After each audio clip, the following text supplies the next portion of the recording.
Welcome back.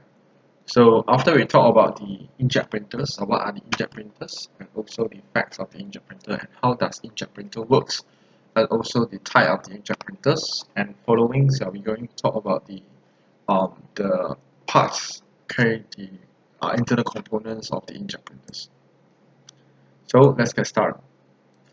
So the part of the inkjet printers is to how to say the ultimate goals is to understand what are the internal components and also what they work, okay, how they work, okay, and what is the functions of the internal components. So for the part of the inkjet printers, we have the front wheel, we have the rear wheel, we have the inside wheel, and we also have the internal parts. Okay, so for the front wheel from outside, we can see there is the paper out support and also paper output tray. Okay, so basically these two is referring to almost the same thing, where the paper out after the paper printed out and then where they stay.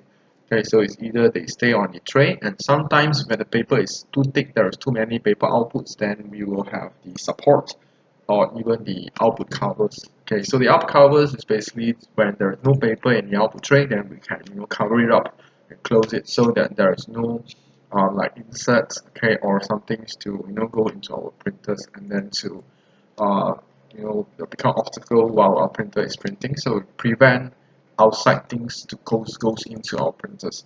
And then we have the document covers. So document covers. Later we talk about the document covers. It's basically referring to the for the scanners. Okay, same thing goes to the platen glass. So this is usually one set. So for platen glass is for us to scan. Okay, and then after that we need the document covers to close it while we scan.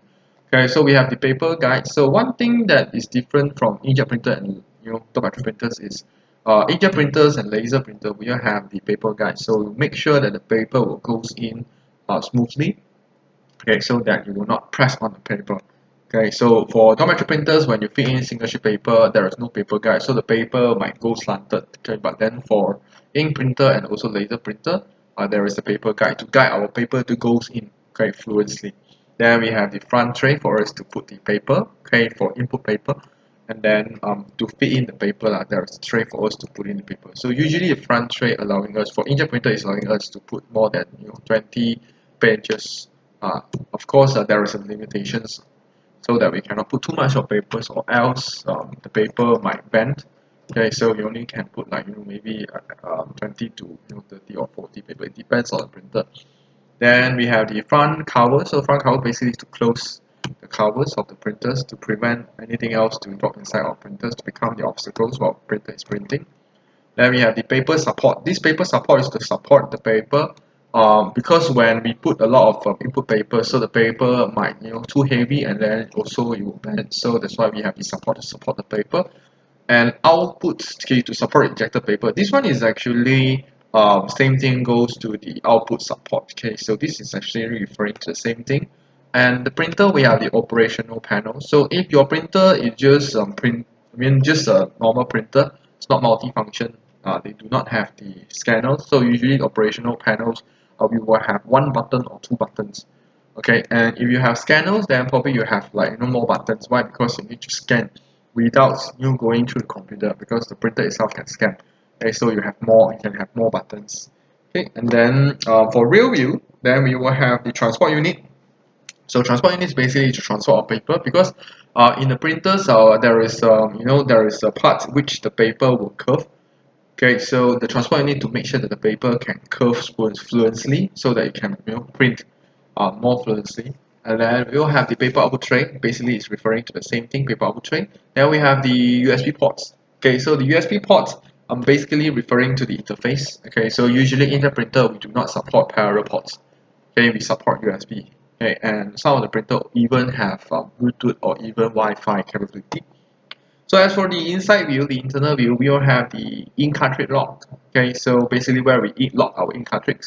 And then again, some of the printers, the cartridge is just cartridge. Some of the cartridge like thermal cartridge, they come with the print head. Okay, so for Epson, then it's just cartridge because the print head is built in into the Epson printer.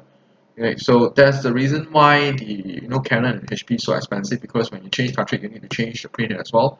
But there is also a good thing. Why? Because usually the printhead clock meaning block already, so we can replace with the new printhead. Okay, but if you are using piezoelectric, so the print head is actually built into our printer. So when the print head got problems, then you need to dismantle the printer to change the print head. And usually the print head is non-rechangeable, so meaning that you need to purchase a new printer. Okay, so we have the cartridge, and of course we will lock our cartridge into the cartridge lock. Okay, so we will open to replace the cartridge, and then we will lock it into the position before we're able to print. Then we have the pickup roller. Pickup rollers is basically pick up the paper. Then we have the cartridge bay. Okay, cartridge bay is for us to park our cartridge. Okay, so head covers is also referring to the same thing of the ink cartridge lock, where we lock our print head. Okay, so that's why we call the head covers, or where we open to access our print head. That's why we call head cover. So the head here actually referring to the print head. And because our cartridge, our print head, they eject ink onto the paper, and they will have waste ink. Some of the ink which do not printed onto the paper, then it will how to say it will remain on the nozzle. So before we begin a new print, so we need to clean the nozzle, make sure that there is no ink, extra ink or waste ink. So we clean that only we print, or else if we don't have the cleaning blade, then the extra ink or waste ink might contaminate our paper as well. So we need to clean it. Okay, so we have the cleaning blade. Every time before the printer print, they will go through the clean process to make sure that there is no waste ink on the nozzles. Okay, then we have the stabilizer bar. Same thing. Why? Because our print head will go left and right, forth and back, okay, all those to print, and it's moving. So that's why you create vibrations, and we need a stabilizer bar to make sure that the print head can print under a control and precise. Okay, and just now we said we have the cleaning blade to clean the waste ink. So how the waste ink, after you clean already, you collect, and it will send it to the waste ink pad. Okay, so waste ink pad meaning the ink which is we won't reuse the ink. So waste ink already, okay, we'll not be using it. So it will be collected, and then it will be transferred to the waste ink pad. And of course, eventually the waste ink pad will be full. Okay, so full already, then it will be overflow. So we need to make sure that we change the waste ink pad before it's overflow. Right, usually before the waste ink pad is full or overflow, the printer will reach its printing capability. I mean the printing counter. So we can change the waste ink pad, and we can reset the counter. But this one we need to do. We need to download some third-party applications for us to reset the waste ink counter. Because usually you will not find this on the official website. Okay, so you need to do it, under the so-called as the from the third-party website. We need to download from the third-party website.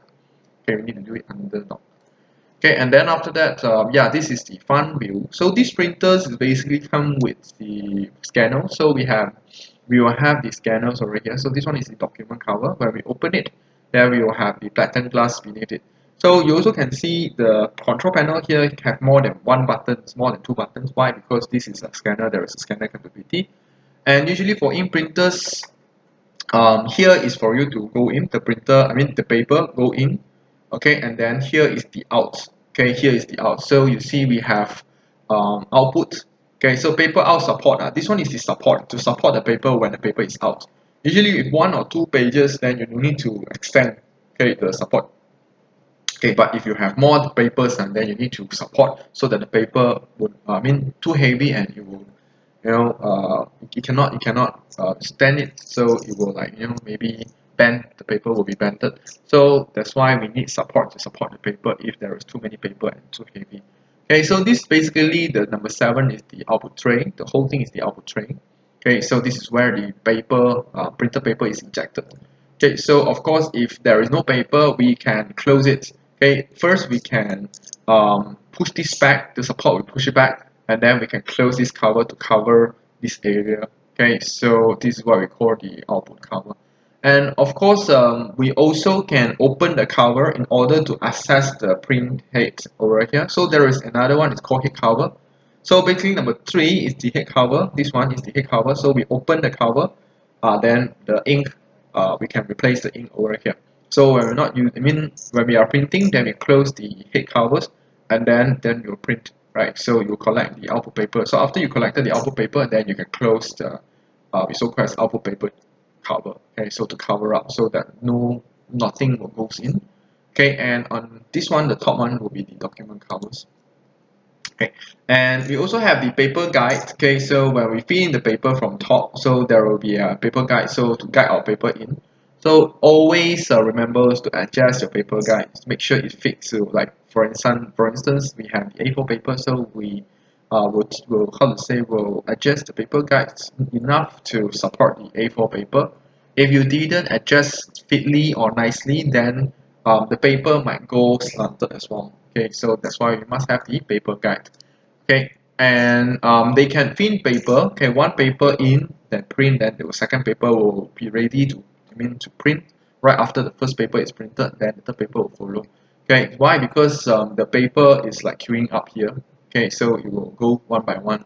Okay, and unlike the dot matrix printer, they will not, because each paper you need to put from front, from back to front, and it only can fit in one paper at one time and manually fit in, meaning that we need to manually put in the paper, and they don't have paper guide to guide the paper in.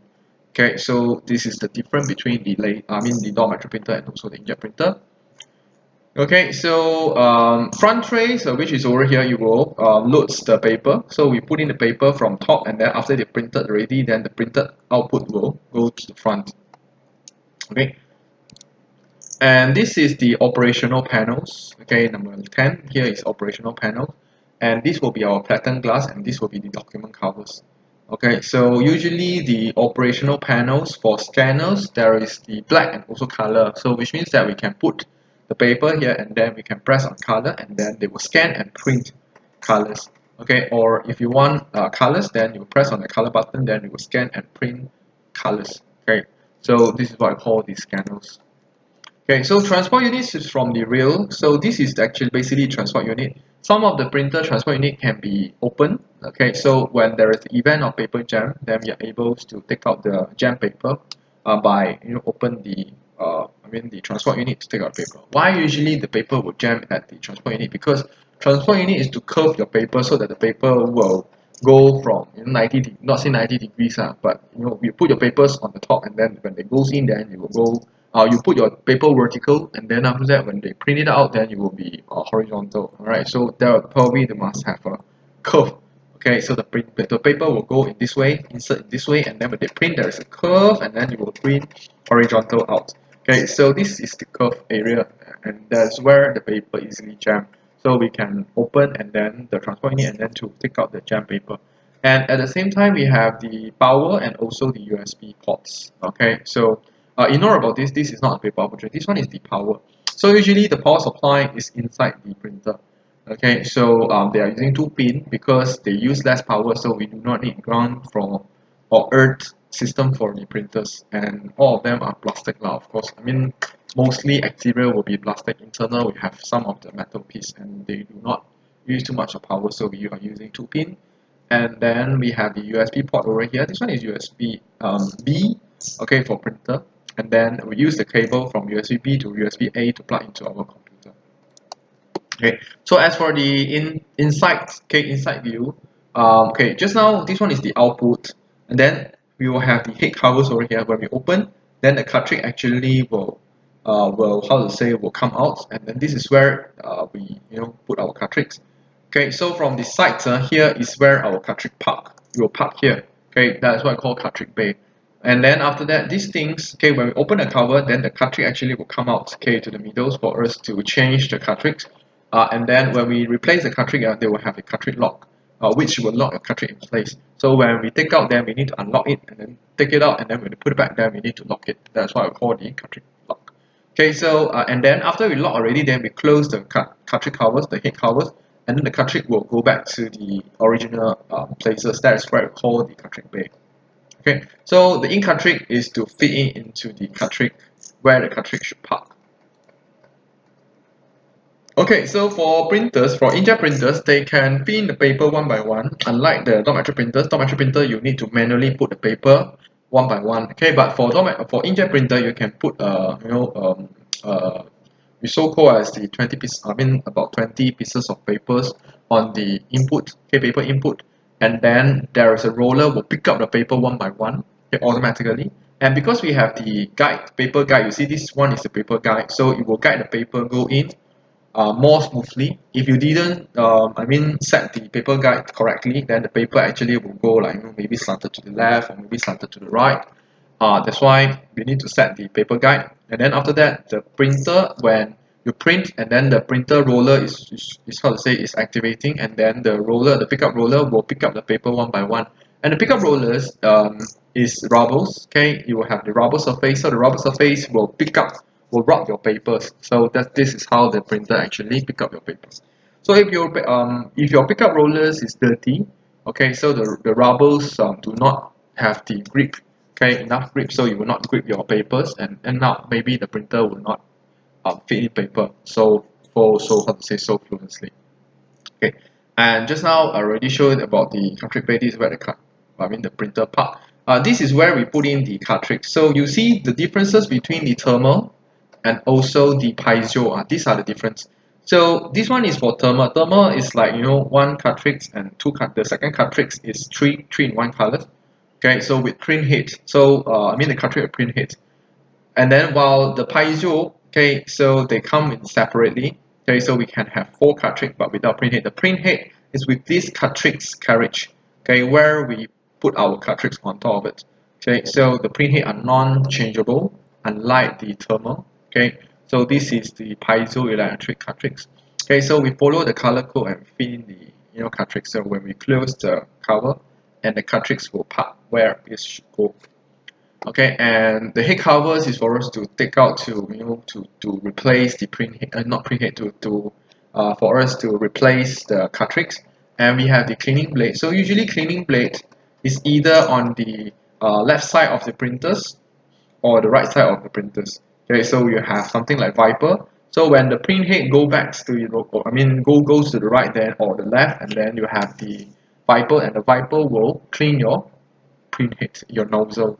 Okay, so you see it's very dirty over here. Why? Because every time when you clean, then you will collect the waste ink, and then there is the pipe. The pipe will leak back to the waste ink pad. This is where the waste ink pad. So there is a pipe. Then the pipe will transport the waste ink back to the waste ink pad. So if the waste ink pad is full, like you see it's black, okay, it's dirty, and then you'll be overflow. So when it's overflow, then your table will become very dirty. So we need to always no, give attention to our waste impact. So before it full, we need to change the waste impact to prevent overflow. So because our cartridge also will be attaching on the we so called as the stabilizer bar. Okay, so that's why we also have stabilizer bar, because printer will create vibrations. So stabilizer bar is to stabilize the printer from the huge vibrations. And of course, because our print head is attaching on the stabilizer bar, so sometimes we need to do maintenance as well by applying lubrications on the stabilizer bar, so it will go more fluently. Okay, and this is the nozzle, or we so call as a print head. Yeah, this is the print head from the piezoelectric. So as you see, the print head is built in with the printer itself. So if you want to change the nozzle, you need to take out the screws and to replace the nozzles. But nozzles actually is not replaceable. That's why you must have maybe there is a printer, okay, the nozzle is working, and then your printer nozzle is not working, so you can change, okay, you can replace it. But it's non usually for customer, they are not able to purchase the replaceable print head to replace in the piezoelectric printers. But however, for thermal DOD, okay, for thermal, then they are able to change just by replacing the cartridge, then they will replace the printhead as well, okay, because it's two in one, okay, remember. Okay, and we also have the electronic printed circuit board. Okay, so this one basically is the motherboard of the of the printers. Usually they also come with the memories. Okay, you remember the buffer. Okay, so usually when we print, then it will send the files, okay, to our memories, and then they process. So for them to process the data more fluently, to interpret it, and then on the motherboard also have the microprocessor. The microprocessor will interpret it and then give instructions to all like stepper motor, okay, like print head, for them to start printing. Okay, and this will be the power supply. So power supply also is built into the printers. Okay, and then we have the stepper motors. So stepper motors is we need to find out where is the stepper motor, the main gear. This one is the gear. Okay, you see this gear, and behind it will be the stepper motor, and then it will control this gear. And when the gear is turning, and then they will have a belt to control another gear. Okay, this is how they work with each others. Okay, so that's all for these videos. Thanks for watching.